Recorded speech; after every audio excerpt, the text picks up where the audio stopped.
আসসালামু আলাইকুম। Lifestyle with বউ শাশুড়ি পেজের পক্ষ থেকে স্বাগতম জানাচ্ছি। কেমন আছেন আপনারা? আশা করি আপনারা সবাই ভালো আছেন। আলহামদুলিল্লাহ, আপনাদের দুআয় ও আল্লাহর রহমতে আমরা ভালো আছি। আমি আজকে বাখরখানি বানাবো। মাংসের সাথে খাওয়ার জন্য একটু চিনি ছাড়া বানাবো, আর একটা মিষ্টি বাখরখানি আপনাদের সাথে শেয়ার করব। আমার আরও আগে বানানো উচিত ছিল, আমি পারি না এই সময়ের অভাবে। এখন আজকে লাস্ট, আপনারা ইচ্ছা হলে আপনারা একটু ট্রাই করতে পারেন আমার রেসিপি অনুযায়ী। এই 2 কাপ, আমি 4 কাপের বানাবো। মেজারমেন্ট কাপের আমি 4 কাপ দিয়ে দিলাম। আর আমি সামান্য, এই দেখেন, সামান্য লবণ দিলাম। আমি 1 টেবিল চামচ চিনি দিয়ে দিলাম। এখন আমি শুকনো উপকরণ একসাথে মেখে নিব। এখন আমি রান্নার রেগুলার তেল আমি দিয়ে দিব, 3 টেবিল চামচের মতো দিয়ে দিলাম। আপনারা ইচ্ছা হলে 4 কাপে 4 টেবিল চামচ দিতে পারেন, আমি 3 টেবিল চামচ দিয়ে দিলাম। এখন আমি লিকুইড দুধ দিয়ে, আপনারা ইচ্ছা হলে গুঁড়া দুধকে পানির মধ্যে গুলেও করতে পারেন। আমি এটা গরুর দুধ দিয়েই করতেছি। আমি অল্প অল্প দিয়ে আমি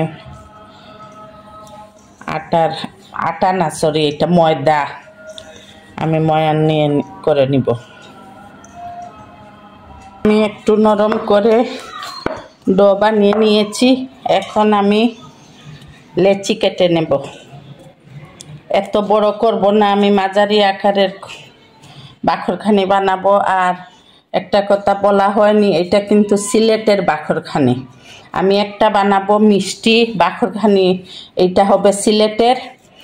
আর একটা বাখরখানি বানাবো মিষ্টি ছাড়া, এইটা হবে চট্টগ্রামের। আমি এইভাবে সবগুলা লেচি বানিয়ে নিব। আমার মেজারমেন্ট কাপের 4 কাপে আমার 15টা হয়েছে। এখন আমি এইরকম একটা গর্তওয়ালা বাটি নিব, নিয়ে সবগুলো লেচি আমি এই গর্তওয়ালা বাটির মধ্যে নিয়ে নিব। 15টা লেচি হয়েছে। আমি এইভাবে একটা গর্তওয়ালা বাটির মধ্যে রেখে দিয়েছি। এখন আমি সয়াবিন তেল দিয়ে দিব। সবগুলো যেন ইয়ের মধ্যে ডুবে থাকে, লেচিগুলা যেন তেলের মধ্যে ডুবে থাকে, ওই হিসাবে দিব। আর এই তেল নষ্ট হবে না, পরবর্তীতে রান্নার কাজে লাগানো যাবে। একটু বেশি দিলে সমস্যা নাই, এটা পরবর্তীতে রান্নার কাজে লাগানো যাবে। এইভাবে আমি 30 থেকে 40 মিনিট আমি তেলের মধ্যে ভিজিয়ে রাখবো, ডেকে রাখবো। এই দেখেন, আমি ঢাকনা দিয়ে ডেকে রাখতেছি 30 থেকে 40 মিনিট আমার ঢাকা থাকবে। আর অন্যদিকে আমি অন্য কাজ করে নিব। আমি বাখরখানি আরও আগে আপনাদের সাথে শেয়ার করতাম। আমার হাজব্যান্ড চট্টগ্রামে, আমি যে এলাকায় থাকি, 10-15টি মুদির দোকান খুঁজে ডালডা খুঁজে পান নাই। গতকালকে উনি ডালডা পেয়েছেন এক দোকানে। ডালডা ছাড়া তো বাখরখানি হবে না, অরিজিনাল বাখরখানি হবে না। আমি আপনাদেরকে তেল দিয়ে দেখিয়ে দিলাম যে আমি ডালডা দিয়ে দিয়েছি, এটা তো হবে না। সেজন্য আমি ডালডা আগে খুঁজে বের করেছি, তারপরে আপনাদের সাথে বাখরখানি শেয়ার করছি। এই আমার 1/3 কাপ ডালডা দিব। আর রান্নার তেল দিব ½ কাপ।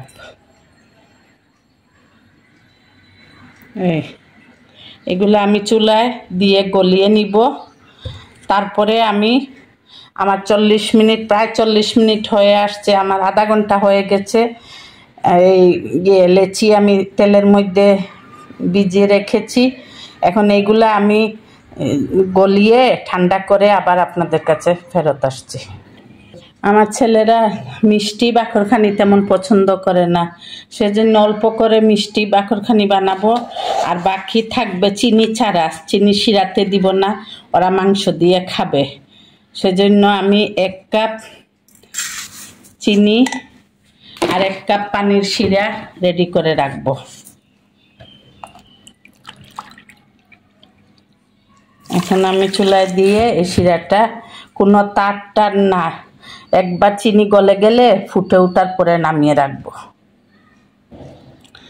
আমি তেলে থেকে লেচি উঠাই, আমি একটা রুটি বেলে নিয়েছি। এখন আমি এই ডালডা আর তেল একসাথে এগুলা দিয়ে ব্রাশ করে নিব আমি। আপনারা চামচ দিয়েও দিতে পারেন, হাতের কাছে যা পাবেন তাই দিয়ে দিবেন, কোনো সমস্যা নাই। এখন আমি পরোটা যেভাবে ভাজ করে আমি সেভাবে ভাজ করে নিব।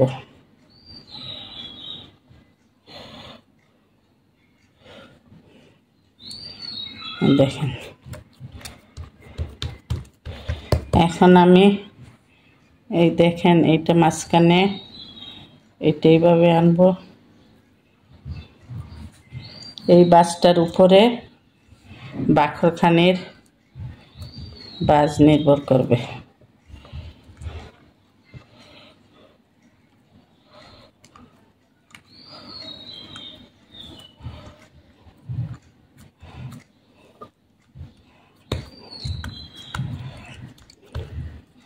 এখন আমি গোল করে রুটি বেলে নিব।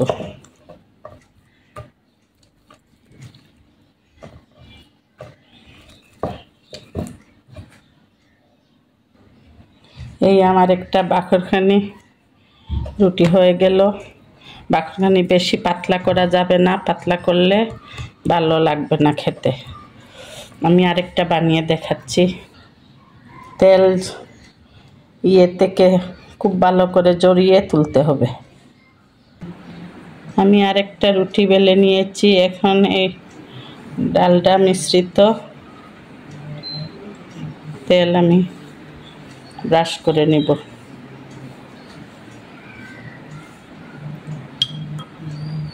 এখন আমি এই আগেরটার মতো 4 কোনা পরোটা যেভাবে ভাজ করে সেভাবে আমি ভাজ করব।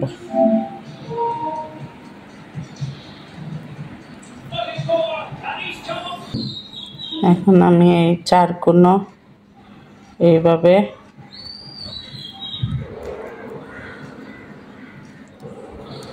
উঠিয়ে নিয়ে আসবো, তারপরে এইগুলা গোল করে নিব।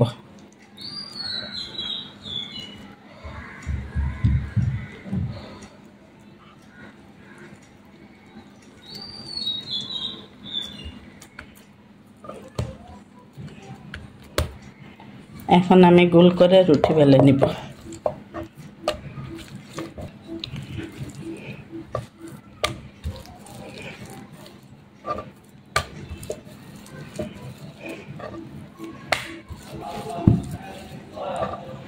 এইভাবে আমার সব রুটি আমি বেলে নিব। এই আমি বাকরখানি সেঁকে নিচ্ছি। তেল দেওয়ার, আলগা তেল দেওয়ার কোনো প্রয়োজন নাই, বাকরখানিতে অনেক তেল আছে। এই দেখেন একটা আমি লাল করে ভেজে নিয়েছি, আপনারা ইচ্ছা হলে আরেকটু বেশি লাল করে ভেজে নিতে পারেন।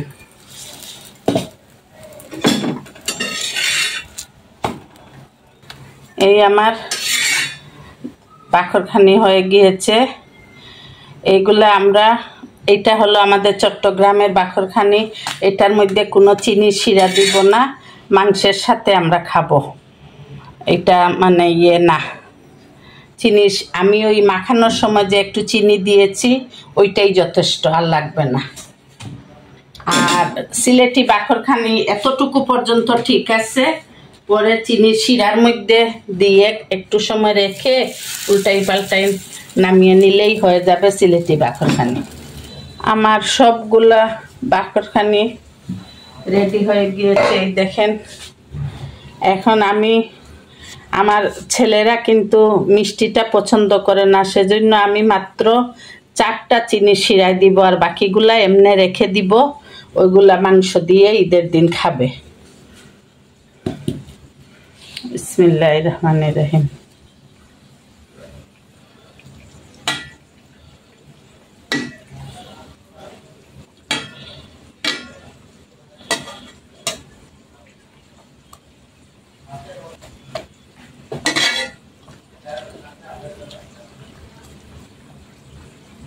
আমি 4টা চিনি শিরার মধ্যে দিয়ে উল্টে পাল্টে নামিয়ে নিব। এখানে আমি চিনি শিরার মধ্যে 8টা বাকরখানি ভিজিয়ে নিয়েছি। দেখেন মাশাআল্লাহ কত সুন্দর হয়েছে। তা আমি তো আর আমার বৌমা আর আমার নাতি ছাড়া খাবো না। এগুলো ডিপ ফ্রিজে 1 মাসের মতো আপনি সংরক্ষণ করতে পারেন। তা আমি আমার বৌমা নাতিদের জন্য রেখে দিব, ওরা ঈদের পরে আসলে ওরা খাবে আর আমরা একটু খাবো। আর এইগুলা হলো ইয়ে ছাড়া, চিনির শিরা ছাড়া, এইগুলা মাংস দিয়ে খাওয়ার জন্য, এগুলো আমার ছেলেরা খাবে। এই আপনারা একবার বানিয়ে আমার রেসিপি অনুযায়ী বানিয়ে খেয়ে দেখবেন, ইনশাল্লাহ ভালো লাগবে। লাইফস্টাইল উইথ বউ শাশুড়ির পাশে থাকবেন, আমাদের জন্য দোয়া করবেন, আমরাও আপনাদের জন্য দোয়া করব। আল্লাহ হাফেজ। আসসালামু আলাইকুম রহমতুল্লাহি ওয়া বারাকাতুহু।